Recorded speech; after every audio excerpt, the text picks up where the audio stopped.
Are you really being yourself on social media? In real life, we think that self is a unified and real existence. But when we open social media, everything starts to get complicated. Like, comment, share, not just interaction. They are imperceptibly shaping an idealized you. We carefully select photos, texts, and even filters, create a more perfect and popular digital identity. But this I is, after all, the real me. Or is it an illusion shaped jointly by algorithms and social expectations? A philosopher once asked, "Who am I?" And today we have to ask, who am I on social media? Philosophy, which is like knowing about knowing, is epistemology. Literally the study of knowledge, the second major field of philosophy. And it poses questions like, is the world really what I think it is? It's like, really, is everything I see and think and experience is actually true? If it isn't, then what is true? And what's the best way to go about figuring out the truth? Is science the best way? Or are there more ethereal paths that science can never really travel? And let's say that after a lot of searching and question asking, I begin to develop some ideas, like an inkling about what might be true. Then how do I know if I'm right? How will I ever know I'm wrong? Can I ever be certain about anything now at this point? I wouldn't blame you if you're thinking, am I real? Do I know anything? Well, as questions go, these might not seem super practical, called value theory, and it's usually divided into two main branches. The first is ethics. You've heard of it. It's the thing that politicians are always said to lack, and Jedi are supposed to have in great supply to be though. Ethics isn't just a code of what's right and what's wrong. It's the study of how humans should live with each other. Rather than just sitting around and judging people, ethics involves posing questions like, how should I live?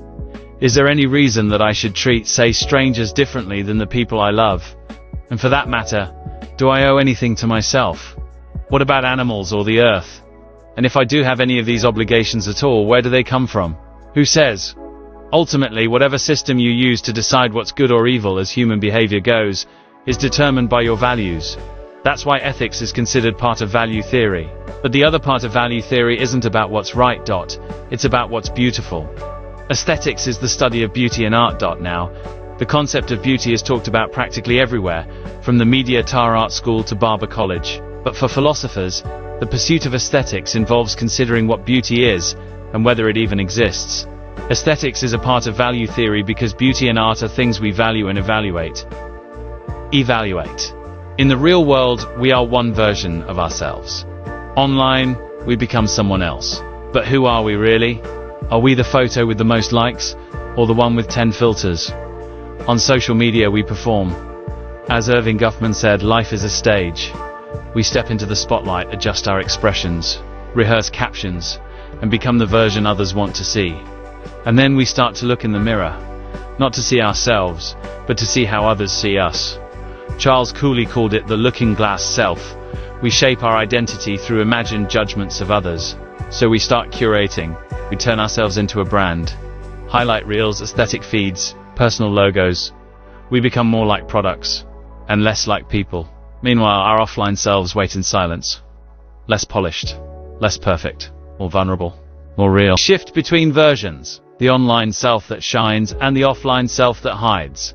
Algorithms follow us, learning what we like, and feeding back who we're supposed to be. We are shown not the world, but a mirror, tailored just for us. Through photos, captions, filters, and tags. Technology helps us express, but it also rewrites us, quietly, constantly. So now, are you being seen? Or are you being shaped? Are you yourself? Or just a beautifully constructed version of the story you wish to tell? In this age, constructing the self is a skill, and maybe a lonely kind of art. Heidegger pointed out that in reality, the user caters to the external evaluation, follows the standard of common people, such as too concerned about likes and attention, and uses standardized symbols to display the self, which is actually an escape from the real self. The real self is actually an escape from the real self. Marx argues that social media users become platforms' free labor, according to algorithmic preferences to create content, deviating from the need for real expression. Rousseau's view suggests that platforms regulate users through algorithmic recommendations and group herding, and users actively self-censor and internally social constraints into free choice. In addition, users shape ideal selves, leading to a disconnect between real and virtual selves, an over-reliance on others' judgment and data to measure self-esteem, and a self-identity crisis, which fits with Sartre's view that the other is hell, and that social media amplifies the other gaze, making people lose the subjectivity of self-existence. In today's digital age, we all engage in a kind of self-presentation on social media, curating images, posts, and videos to show a version of ourselves. But how real is that version? Let's look at 3 examples. First, internet influencers often portray a perfect self through carefully edited content. Philosophers like Jean Baudrillard argue this is a form of simulation. What looks real is actually a symbol of reality, leading followers to confuse image with truth. Second, teenagers growing up on platforms like TikTok or Instagram often use these spaces to explore their identity. Following trends isn't just for fun, it's also a way of expressing who they are and seeking recognition.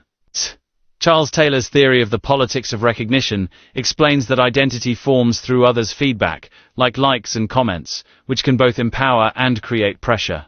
Lastly, on anonymous platforms like X or Jihu, users often reveal their true self, sharing fears, failures, or emotions they might hide elsewhere. As Kierkegaard said, only when we face our inner selves can we get closer to authenticity. These digital spaces offer a rare freedom to be real. Cross-culturally, there are significant differences in the formulation and expression of the concept of self across cultures. Western cultures emphasizes expression, wherein individuals are urged to highlight their uniqueness and pursue self-realization. Eastern cultures are more inclined towards collectivism, with the self often being defined in terms of its relations with others, emphasizing humility, harmony, and balance in social roles. Let's consider social media as an example. American youth are likely to express their individuality and assert their views, for example, through selfies and public emotional expression to establish their sense of self. Chinese youth, by contrast, are more concerned about what other people think, and will more readily post content in line with social expectations, presenting the image of being conformist. So we can see that self is not a single monolith anywhere, but is rooted in culture. In the mirrored world of social media, our self is constantly labeled, performed, and fragmented. Authenticity quietly fades away.